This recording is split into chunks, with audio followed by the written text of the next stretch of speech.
crafters, it's Jen Evers with Quality Crafts, and I'm going to go over the rest of my Mojo maker. I added a little flower to the thing, and I have a second half, the other side of the cards that I did not share in my first video, so this is part 2. Let's get started. Grab a stamp set that you seldom use and create something unique with it. Think outside the box. So let's say this is one of the stamp sets that you like to use. And typically you keep going back for the happy birthday or the thank you, and you rarely use any of the other ones. They usually have like little extras. Little extra butterfly, little extra cupcake, little extra flower. Take these little stamps that you have and think outside the box. Make your own pattern paper or make your own Miss You paper. Stamp that all over a 4.5 by 5 front for your card and use it in a different way than you normally would. Next, look through the Silhouette online store and try to create something that strikes you. You don't have to have the software or the Silhouette Cameo or any of the machines to go on any of their sites, Cricut included, to just look at what they have and find something that makes you excited and makes you want to create something that looks similar. Looking through your old cards and ATCs to find an old technique that you forgot or you loved. We've done this recently. I went through all my ATCs. If you missed that video, you can back up through my list and find that one. I share a bazillion ATCs that I have saved. And that helps me remember techniques that I used to be in love with. That helps me recreate and find different and really cool things that I can make. Stop at a thrift store and look for a bargain that will spark your desire to run home and alter it. I have particular thrift stores that I go to for certain things.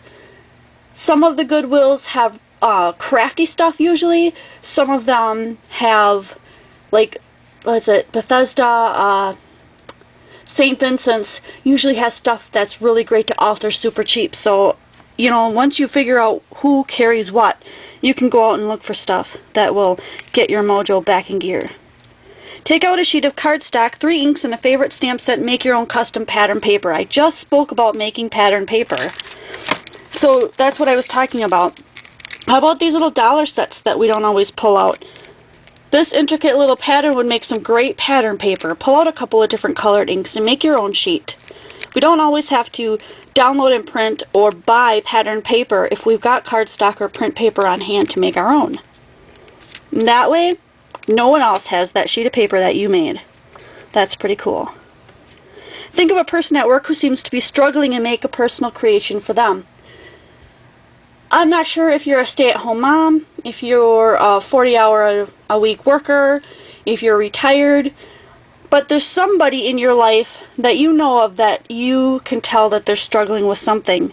Create something that's personal for them. It could be something as simple as a card, or maybe you alter an item and put some thought-provoking things inside. Whatever makes that person feel good, and try to find out some personal things about them before you make it, such as their favorite color or their favorite style.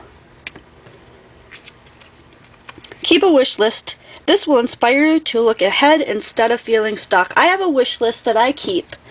And of course I can't find it now, but I usually tuck it on the back side of my desk where I can see it.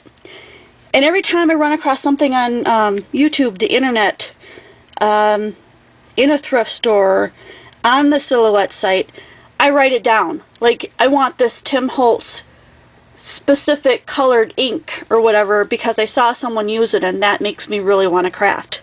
So I just keep a wish list, and then that also doubles up as a really great way to tell people what you want for Christmas when they come at you and say, hey, what's on your Christmas list this year? Well, you'll already have it done.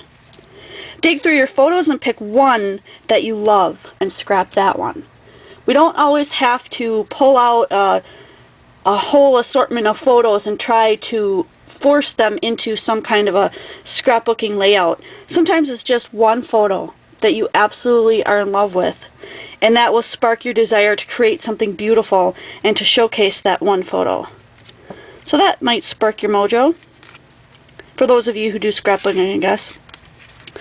Go through your crafty space or an old box and find something you haven't used yet. We all have a stash or a hoard or a room filled with stuff that we never get around to using. Go through some of that stuff. Find that one thing that you haven't used yet, or that couple of things that you've never touched.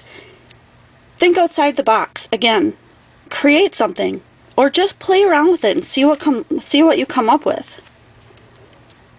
Ask a crafty buddy what they're working on and start one of your own. Meaning, maybe everyone right now is into mini albums and you've not done one. Maybe you want to try creating one. Ask them what videos they're using. Ask them if they've got a template or a download that they could send you that would get you moving in the right direction, and then you can always add your own touch. Search for a challenge on YouTube and let that be your new idea project. I did mention that joining a group that has a weekly or monthly challenge will help you by having them give you the new and fresh ideas. This is the same thing. Only if you don't feel like you want to be a part of a group, you can just scan the internet and YouTube and all those other channels and find a project that is a challenge project for you that you're interested in at any point in time. How about checking out what the next holiday is and create something for someone who would not expect it in that theme? So maybe their birthday is coming up, maybe it's Christmas, maybe it's Easter, maybe Thanksgiving is coming. You might not have a specific Christmas list that you give out to, but how about somebody that your life touches or overlaps with, and creating something for them, someone who would not expect it. Maybe someone who's an acquaintance that you don't know very well. Try to make this one for someone who's not a family or a close friend. That just totally expands your personal, everything on your horizon personally, just by including another person into your circle of trust. So I just think that's a really fun idea.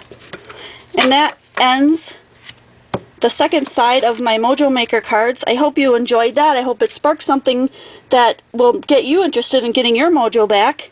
And if you use any of my ideas, you can always link me a video. I'd love to see what you make. And until then, I'll see you next video.